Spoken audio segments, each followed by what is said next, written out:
Okay.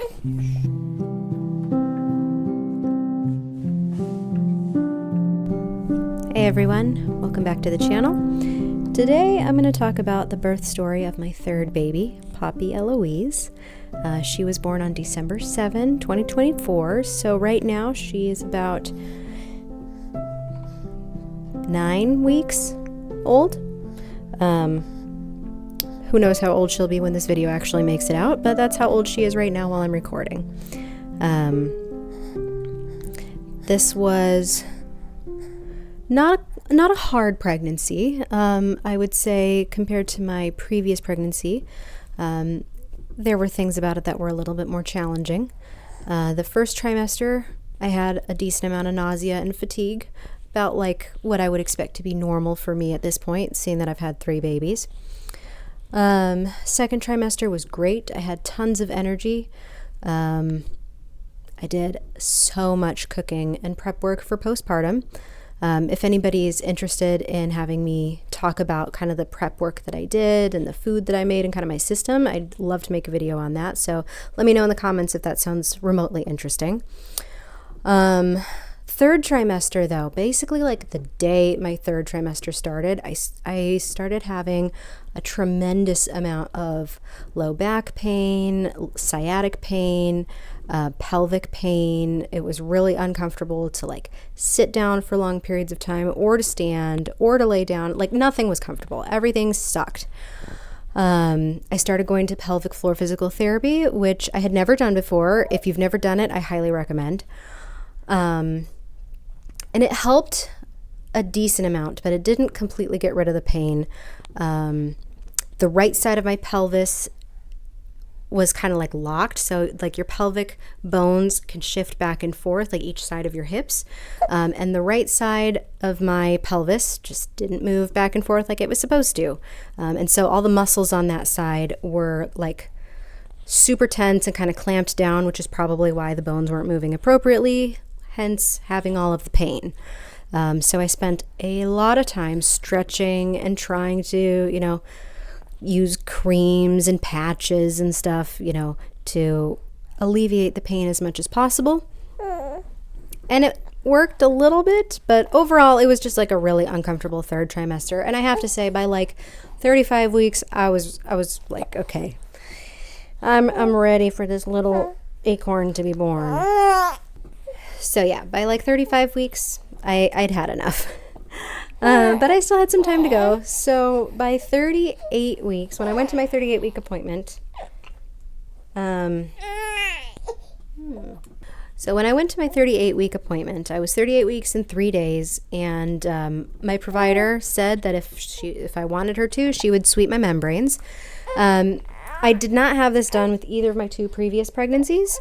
But this time, because I was so just like over all the discomfort, I decided to go ahead and give it a try, even though I was really nervous. I had heard it could be painful and I didn't want to add to any like pain and discomfort, but at the same time, I was just kind of ready to move things along. So for those of you who don't know, a membrane sweep is when the provider goes in just to the inside of your cervix and basically detaches the bag of waters from the wall of your uterus. So it's not like an induction.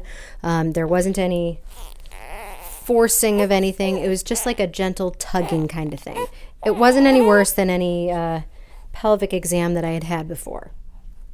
So she did that, and that happened around 2 o'clock in the afternoon or so. And then I went and ran some errands afterwards. And I have to say, like, right afterwards, I didn't feel really anything different. No contractions, nothing obvious. So I went home, went to bed, and much like all of my previous labors, I woke up in the middle of the night. I woke up around 3 o'clock in the morning having pretty strong contractions, relatively consistently about 10 minutes apart. And so I was like, okay, maybe something's happening. Didn't really sleep a whole lot that night. Hard to sleep between contractions.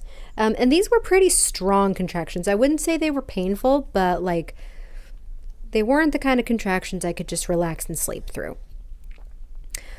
So we woke up around 7, or I guess my husband and Audrey woke up around 7. And the contractions slowed way down, like maybe one every 30 minutes or so. And so I was like, okay, well, maybe it's not going to happen today. And I tried not to be too discouraged. So I ordered some groceries, and then I did some cooking in the morning.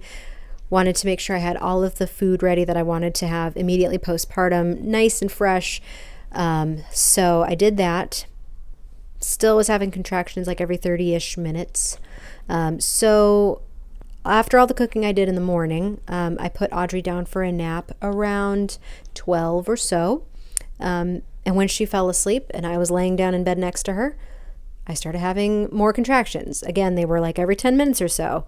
And then she woke up from her nap and the contractions faded away. It seemed like anytime anybody needed anything from me, the contractions just kind of petered out. So I was bouncing on the ball. I was walking up and down the stairs. I was doing all the things they say to do. I wanted to go for a walk, but it was cold and miserable outside. So I decided not to do that. Around 3:30 or so in the afternoon, I had a bowl of frozen chicken teriyaki from Trader Joe's. And while I was eating that, my husband was rubbing my feet and my ankles with clary sage essential oil in hopes of maybe finding some trigger points. I don't know. I'd heard some recommendations that a foot rub could do the thing, to put me into labor. And I had been using tons of clary sage for the last week or so to try to encourage contractions. Nothing seemed to be really doing anything. And finally, around like 4:30 or so in the afternoon, I decided, well, maybe things will pick up tonight. So I should have everything ready to go to the hospital, all of my coping strategies in the bags by the door ready to go. And as I was doing that, all of a sudden, like a train, I just got hit with really, really intense contractions very close together, like 3 to 4 minutes apart. Very strong contractions that I couldn't talk through. I even had to get my birthing comb out of the duffel bag and just squeeze it in my hand, which, by the way, worked tremendously well. But it was like all of a sudden things just started happening really quickly. I had maybe 3 or 4 of those really strong contractions before my husband was like, okay, we need to get you to the hospital. So weirdly enough, I was a lot more emotional, a little distraught. Whereas with Audrey, everything just kind of fell into place and I knew exactly what I was going to do. I knew exactly what was happening. I wasn't nervous or overwhelmed or anything. But this time around, I felt like, well, I don't know. Am I really in labor? Are we going to get to the hospital and things are going to slow down again? I was a little bit more unsure.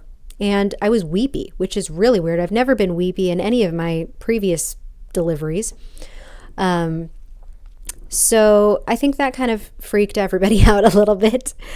But I was trying to get my coat on, trying to make sure we had everything. I was really weepy when I went to say goodbye to Audrey. She was eating dinner at the table with one of the older girls. And I don't know, I just felt like this was my last time seeing her when it was just me and her.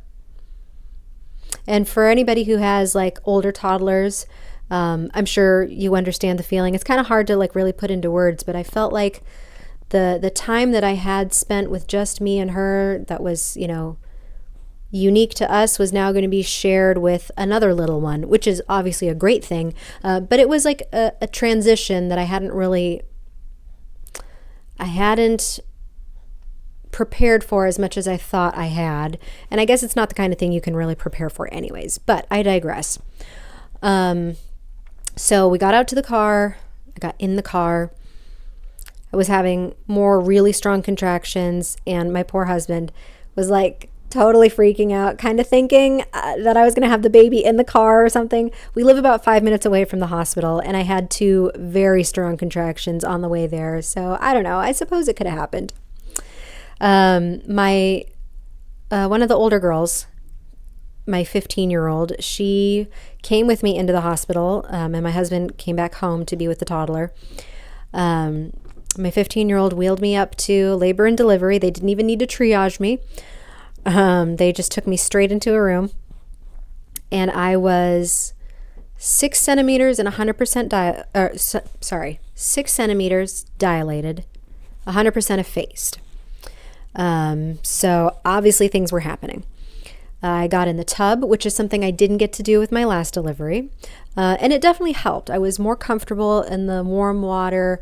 The labor and delivery staff had this like light projector thing that did a galaxy thing on the ceiling, and it was really pretty. So I had that. I had my essential oils. I listened to music, and we were able to link my Spotify with my husband's. So even though we weren't together, we were still listening to the same music. And that definitely helped us feel a little bit more connected during the whole process. And my 15-year-old daughter was an amazing bedside attendant during my labor. She offered me water and held my hand. I was surprised. I thought I was going to scare all of the intention for motherhood out of her. But she did a great job. So I spent about an hour in the tub, hour and a half or so, and then I got back in bed because the contractions were coming stronger, and the hospital where I delivered at doesn't support water birth. So I didn't want to like stay too long and then not be able to get out. But I got in the bed and everything was just so uncomfortable. I laid on my side. I tried the peanut ball. I tried like leaning over the head of the bed. Everything was super uncomfortable. I couldn't relax for whatever reason. And the contractions were really strong. They were like 10 out of 10 contractions every 3 to 4 minutes. And so finally, the laborist came in, she checked my cervix, and I was 9.5 centimeters dilated. So I was just like barely there. And with each contraction, I felt so much pressure. So I asked her to just break my water because it was a lot. And I was starting to feel like if it doesn't start getting better, I'm gonna feel like I need something for pain and discomfort, because it was starting to be like a lot, especially for how up and down the whole day had been with like, am I in labor? Am I not in labor? So up until this point, I had not taken any kind of medication for pain or anything else. So she broke my water, and then the contractions picked up even further, which I expected. So after about 10 minutes, so maybe 3 contractions, like really, really strong contractions, she dropped into my pelvis, and then in one enormous push, Poppy was born. For those of you who watched my birth story with Audrey, Audrey was born to the song Sea of Love by Cat Power. Crazy coincidentally, so was Poppy. So that's one unique thing that they share.